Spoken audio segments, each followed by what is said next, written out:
In today's podcast, we're going to talk about kids listening the first time. Is that healthy to expect?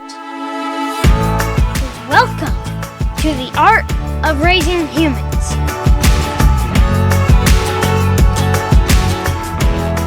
Hello, and welcome to episode 87 of the Art of Raising Humans. I'm Kyle. And I'm Sarah. Today, we're going to talk about kids listening to us the first time.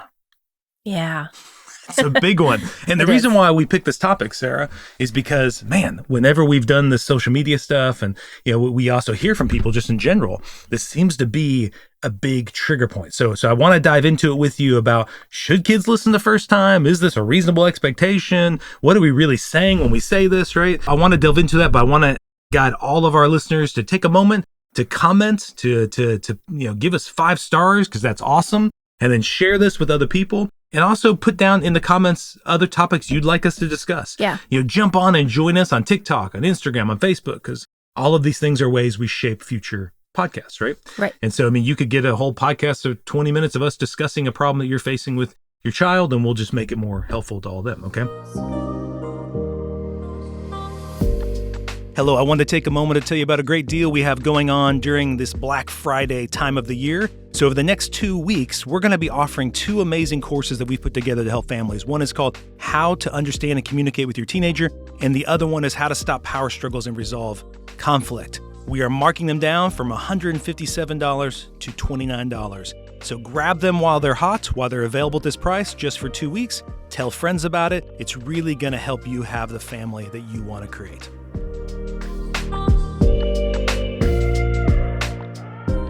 This is dropping November 13th, and coming up soon are the holidays. And we'll, if you haven't heard our other podcasts in the past, though the past few holidays, we've done some great podcasts on family drama, how to deal with dysfunctional families during the holidays, how to help your kids during the holidays. So I didn't want to do a specific holiday podcast this time because we've done a lot of that content. So I would encourage you to go back, check those out. I think those will be helpful to you. Okay. Yeah. Okay. So there's this expectation, sir, that a lot of parents have. They want their kids to listen the first time, right? Right. And if they don't do this perfectly, the kid doesn't respond, they're justified then lots of times of yelling at them or, being really upset at them or something like that, right? It's very frustrating. Yeah. What is upsetting about this to us? Like, I think a lot of parents who are listening can relate to that. It's annoying, right? And so it is annoying. So what is upsetting about this? What does it trigger in us? I would say what I hear a lot or have felt among parents is just they're not respecting me. And I think, so I'd be curious what, in comments or what people would think, but I think it goes back to the disrespect is kind of saying you don't matter. Yeah. So I can ignore you because you don't matter. Whatever I'm doing, thinking, whatever's going on is more important than you. Yeah. No, I agree with you. The way I worded it was, I don't like being ignored, I feel like as a middle kid, I was ignored a lot. I don't like being ignored. And I also don't like feeling that my voice doesn't matter. So I think going back to, I'm just wording it a little different way than you said it, but I feel like the parent thinks the kid doesn't care. The kid doesn't care what you have to say. Yeah. They're prioritizing something else above you, and that should not be the case. Yeah. So I think we should take a moment as a parent and think, why do I care? And don't just say, because they need this. Don't put it on them. It's not, you can think that, but in this moment is for, what do I feel when anybody isn't listening to me? So what is this drawing out in me? Yeah, because we need to turn into ourselves sometimes and just be aware of because it could be different for different people. Yeah. And you need to know what's happening in you, because that's the first step of, it's not true. Yeah. You do matter if that's your thing. Whatever it might be, my voice matters, or, they do care about me, or whatever it might be. You need to first be aware of that, so then you can move into the next step. That's good. I think also for me, Sarah, the reflection that I do when I'm getting mad, I notice there's a pattern.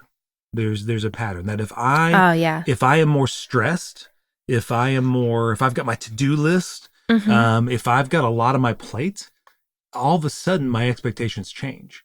For instance, like you and I in our marriage, we don't expect this out of each other, that we give each other grace. We realize like we're not we're not just dogs, or animals. Yeah. Like, I realize you have things on your mind, and if you don't listen right away, I assume you're thinking about other things, and that those other things are important. I'm busy. That's right. And like, your whole life isn't waiting. We're not servants. We're a bell dings, and you go, oh, what do you need, sir? It's like, I know there's a process. There's a dance. Like, I want to come get your attention. And that matters. Whatever I'm going through matters. It's respectful. So if I'm not listening to you the first time, maybe because I would be frustrated. It would be frustrating to me if you expect me to jump every time you said something. I would think, no, I'm doing something here. Well, I'm almost thinking, as we're talking about, it's almost disrespectful for me to expect that of you. Yeah. It's disrespectful to think that you should always put whatever I have to say first about whatever you're thinking about, right? Yeah. That as soon as I want your attention, you should give it. So then the question is, should kids be that way? Well, and that's a great question, especially if a lot of people were saying in the comments when it came to listening, they were talking about how their boss is going to expect this of them. Like, they're never going to. You're preparing them. Yeah. Yeah. And I'm thinking, do I want them to have a boss who expects that? Like, would that be good? Do I want my kids working for a boss that when that boss speaks, he or she always expects our kid to just give them drop attention? everything? Yes. And yes, the boss thinks whatever they want to say or do always supersedes everything the kid wants to say or do, right? There's never a thought of collaboration. There's never thought of co-creating. There's no thought of cooperating with each other. It's really this kind of dictatorship, authoritarian type approach. Yeah. And I'm thinking, in a marriage, I don't want any of our kids being married to somebody who expects that of them. Yeah. And so in our marriage, we have learned, we've been married now 21 years, that listening is important. Paying attention is important. Being responsive to someone's request to be listened to is important. But it's also important to know that other person isn't waiting to just be called to do that. Right. Right. And I think we're kind of leaning on those sort of barking orders, so to speak. Hey, go do this and this, But let's even go to what if I've kindly gotten your attention, or how do I get your attention if I'm wanting you to do something? Yeah. And then at what point, do I think you should be doing the thing we talked about, or I asked? Yeah, good. I love you kind of changing that kind of focus there. Is our kids listening to us important? Let's start there. I would say yes. Yes, because it's an important skill. I mean, that's kind of our jobs. Yes, listening. That's right. So teaching your kids how to listen and to respond when spoken to. That, I believe, is healthy. I think it's a awfully important piece to any relationship. Yeah. And it would start with us, right? We're hoping to build this skill in them where they can listen, because they are going to go into the workplace. They are going to go into relationships. Yeah. And so we do want to set the stage for, what does it look like to really listen and to be a great listener? Yeah. And how can I build that skill in my kid? And we want our kids to not always believe that whatever they are doing or whatever they're thinking about is necessarily more important than what the other person is asking them to do or think about, right? Right. We actually want them to think.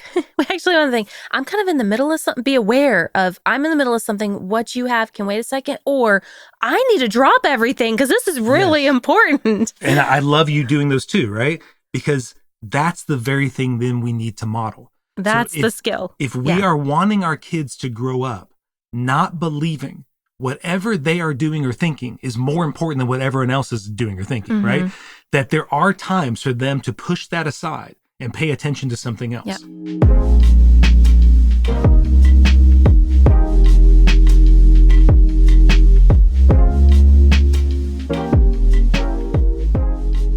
It reminds me of the fire in our backyard. Yes. And the kids were yelling, "Mom, call 911, there's a fire." Yeah. Yes. Yeah, that was the time to drop everything. There was an urgent request and turn my focus. Yeah. Or even there might be times where you need a question answered. There's some urgency to that question, right? Yeah. And so they could just pause what they're doing or, take a moment and answer that question and be done, right? Right. And you want them to have that ability going into work and going into a marriage or going into friendships. Yeah. You want them to know, because this is what's interesting. I think what we were getting from a lot of people on social media about this idea about listening is, by demanding that kid listen to you and always listen to you the first time, they think you're raising a kid that learns how to listen. I think you're raising a kid who learns how to demand that what they're doing is more important than what everyone else is doing. Well, you could get a kid who then grows up being that person who's demanding everybody to, but you can also get the kid then who doesn't listen to themselves and is always like, oh, you're telling me to do this? Oh, you're telling me to do that? And they just go and they're not in tune with themselves and what they want, what they desire. And as the parent, we need to also then be mindful of, this is an urgent request, so I can put some urgency on this and help my child learn to respond to this one. But if I do that to everything I'm asking them, the kid's naturally going to start to tune that out. Exactly. You act like everything is Sarah, we've all done that in marriage. You know, even there's a lot of comments about marriages and a lot of how their husbands don't listen or their wives don't listen. It's the same thing, because we learn to tune it out. Yeah. So we also need to just say, this is an urgent one, so I will act that way. This one is not quite so urgent, so I need to act like it isn't quite so urgent. I need to present it in the appropriate where it is on the scale. So my child can learn to respond on that scale and take a second to, is what I'm doing really important? Hey, mom and dad, can I just wait 2 minutes? I'm finishing this, or jump and run. I love what you just said there, because success is that, Sarah. We're not saying success isn't our kids ignore us. Success isn't that we ignore each other. Success is a kid being able to take a moment to pause and reflect upon, what is this moment? Is this a moment I need to quickly respond because it looks like mom and dad need a quick response? Is this a moment where what I'm doing, mom and dad have no idea what I'm doing, and it's really important right now, but I'm going to articulate that to them. I'm going to say, hey, communication. Yes, I'm going to communicate. I would like to finish this, and then could I then talk to you about that? Once again, that is what do we want our kids to bring into the world. That is listening. Yeah. It's the skill of what's going on in me, what's going on with you. Let's bring these things together.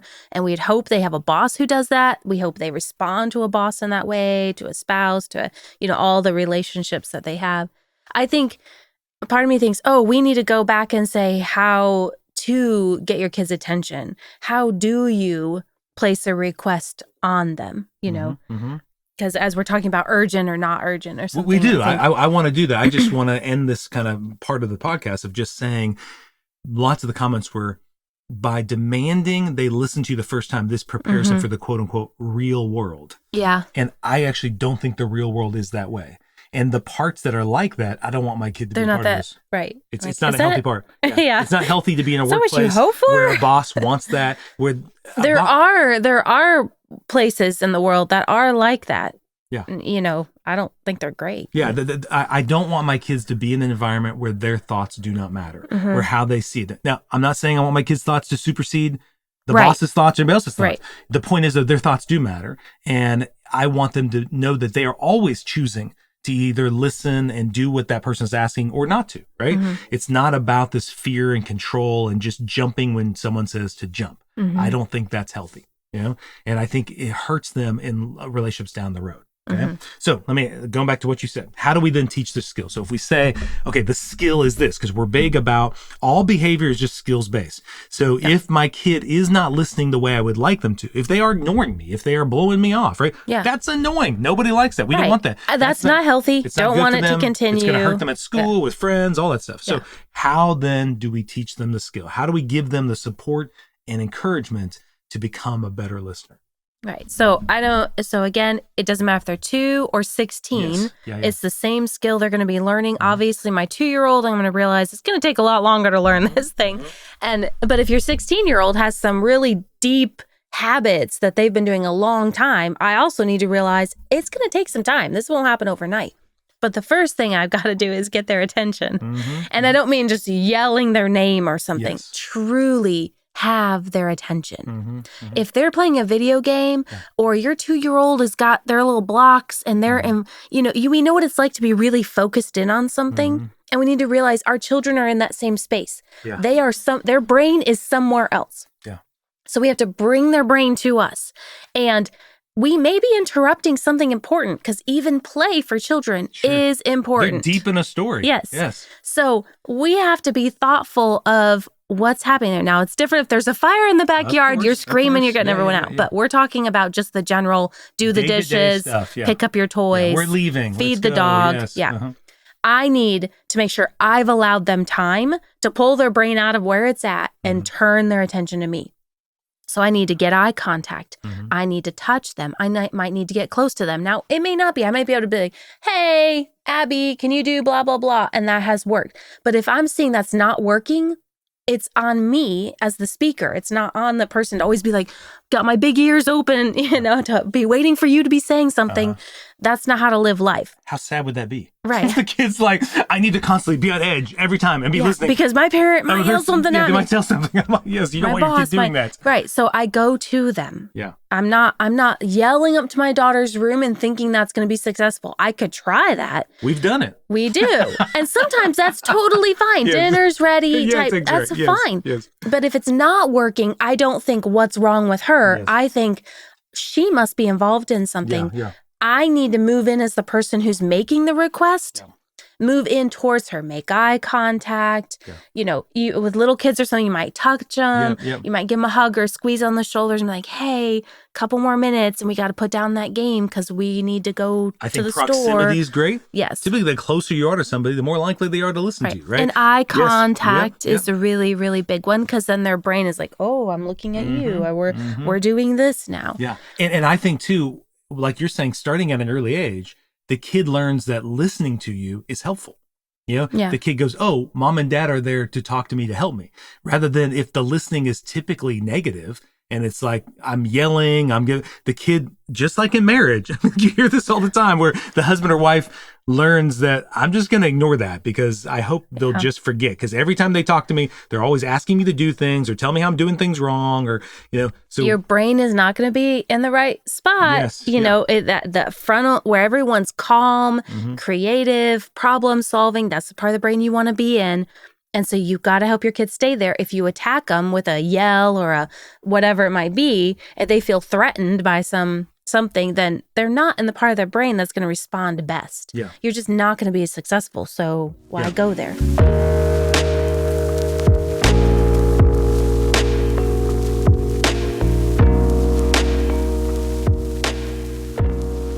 I know lots of you are thinking, I don't have the time for this. We gotta, my life is so busy. We've got all these events. And I want to say, I don't think you have time not to. I mean, most of that stuff, I've noticed when we've gotten sloppy on it, Sarah, it takes so much more time. Yeah, because then they don't do it 5 times. Yes, I know. And then you get into that, and then you gotta, we gotta change that dance because we've been getting into the habit of it's 2, 3, 4. We gotta go back to where here's the expectation. When I say your name, I would like you to look towards me and respond, right? Or like I know for Brennan, for a long time, I didn't think he was listening. I thought, but really it was like he was just lost in thought and he was turning towards me, acting like he was listening, but he really wasn't. So then I took it as him ignoring me or him not that. I just asked him, hey, Brennan, if you're thinking about something, just say, Dad, give me a moment. I'm almost done with what I'm thinking about. Yeah. And just that communication helped us better understand how to do this listening thing. Right. So I would say if you're thinking, I don't have time for that, I'm thinking, just like with any skill, going back to, I wrote down here, brushing your teeth, learning how to read, these kind of skills, there's a lot of different skills that just going to sleep. If you're intentional about teaching these things, it's actually going to take less time in the future. Yeah, you do the baby steps now. Maybe I have to start out by going up, touching your shoulder, getting eye contact, helping get you out of the space you're in so we can start moving in a different direction. But over time, just like most adults, I think, I can just yell at you in the other room, hey, can you take out the trash? And, and you'll say, yeah, in 5 minutes. And because we've built the skill, right? Yeah. So your kids can get there, but we just have to remember if they don't have anything yet, we start small and we build it and we build it and they get better and better and they get better at communicating. You want that thing back. If I've given you a command, I want that response back. When are you going to do it? How's it going to go? Is it something I need? I need you to do this right now. Okay, I'm on my way. You want that back and forth communication. Yeah. That's a great skill that they can take with them everywhere in life. 100%. And you build towards that, but then you get there. Yeah. And things are actually pretty fine running. Yeah. There's less conflict. Yeah. You might need to revisit during different stages of development or things going on in life. But if I'm feeling the urgency, that's kind of on me and the schedule I set up, right? And for me to push that onto them, I need to own we're in a tight spot. I've overbooked us, or we've got all this extra stuff that just landed on our plate and I'm stressed and I'm feeling urgency. But that's not really a fault of my child. And so I like the example of learning how to read, Sarah, because I think if the kid was struggling to learn how to read, we would think we just need to support the kid to be able to read better. There's a positive intent belief that the kid wants to eventually to learn how to be competent in doing that. So if you think of listening as a similar skill, it takes time. It takes something that I'm going to model. I'm going to invite them into, right? So I was thinking, for me, I want to get out of the dance of, when I think they're not listening to me, I jump right to they're ignoring me, those statements. They don't care what I have to say. Somehow they're disrespecting me, right? They need to listen right now, right? Instead of having those thoughts come that are going to trigger me and then cause me to turn against the kid. And almost every time you're going to find yourself yelling, getting more punitive, giving consequences, which isn't going to teach the kid the skill. And instead, just like you were saying, I'm going to think, what is it I want the kid to do right now? Like, for instance, with the Brendan thing, when Brendan wasn't responding back, I asked him what was the deal, and he tells me, well, he's thinking about something, and it's hard for him then to respond as quick as I'd like him to. So then I was able to add that, okay, I would like him to let me know that, because I'm believing all of these other things that aren't true when he's not quickly responding, right? So once he could say, hey, give me a moment to think about that. And this happens a lot with kids in session. I'll ask kids questions sometimes. I don't know, listeners, if you have that kid, and they'll take like 30, 45 seconds thinking about it. And then at the end, they'll be like, what was the question? They'll completely not even remember what I asked. And I'll say, hey, how about we do this? How about in the future, when I ask a question, why don't you say, is this what you're asking? And then I know now they're thinking about the question, because we just sat there for 30, 45 seconds in silence and they didn't even know what I was asking, you know? And so it's all about learning that kid and you staying focused on where you want to guide them, instead of stopping them or opposing them where they're at. Okay, so it takes modeling, and I need to be responding the first time to my kid as well, right? So I wrote that down, that if I expect this out of my kid, I need to reflect, am I doing this when the kid wants my attention? You know, how many times am I ignoring them? How many times are they having to say my name 20 times, you know? How do you deal with that as a mom? Because I bet every mom on here is like, but they're constantly wanting my attention. They're constantly saying, mom, mom, mom, mom, mom, mom. We know what that, and they do. You could be doing your grocery list or planning dinner or talking on the phone, and they just come up, start talking to you. I see it. I watch them do it all the time with you. Like, can you tell I'm in the middle of something? Right, yes. They'll both be talking at the same time. Like, how is this possible? Yeah. But yeah, you have to slow them down and remind them. Just bring the awareness. Oh, do you see I'm doing this? Yeah. And I say to them, I want to hear what you have to say. Give me a minute to get this last item on the list. Or I do the same thing I'm asking of them. Exactly. I turn my focus for a second, tell them, you know, let them know what's going on, and then come back to them. And if it's urgent, I might set it down and just model the same thing I'm asking of so them. I love this. What we're saying is, we don't want our kids demanding the same thing of us. Right. That every time they say your name, they demand you listen to them, right? Right. And it's inevitable. If you believe that is the goal with your kid, you will raise kids who believe that is the goal for you. And if we demand that of them, they're more likely to demand that's what I'm of saying. us. That's the dance. Yeah. So instead, we want them to understand that the world doesn't revolve around them by showing them the world doesn't revolve around us. Yeah. That each of us are individual human beings who have their own brains and their own thoughts. And it's respectful communication to start from that point, to understand that I don't know what's going on in your world. And for me to demand, unless it's an emergency, that you then drop everything just to focus on me, that is, to me, a disrespectful expectation. You know, it's not respecting their autonomy. So I want them to know, I would like them to listen to me for sure. And I think it's healthy for them to do that, but they would also like me to listen to them. And not be distracted and not have 100 things going on. And so in order to make that happen, we need to have some boundaries about what those expectations are and then teach those skills. Yeah. Okay, good. So I hope this helps expand your thought process about kids listening the first time and what a different way to approach it, a different way to teach it, because we do want kids that are fantastic listeners, but we don't want kids that always just listen to others and not themselves too. We want them to have that balance. So I hope that gives you a different picture. You know, I would ask you to, you know, coming up in this holiday season, you're going to get a lot of opportunities to be with the kids. They'll be off over Thanksgiving and Christmas break. And so going in, I think this would be a great skill to focus on. What are expectations around listening, talking as a couple? Are we modeling this to them, or are we demanding more of them than we do of ourselves, right? And so that if we're going to have these expectations on the kids, we want to support them, encourage them, guide them, just like we do with other skills that we teach them. So I hope this gives you something to work on over the holidays, and to just help this whole process with the family get smoother, have less conflict. Thanks for listening. The Art of Raising Humans podcast should not be considered or used as counseling, but for educational purposes only.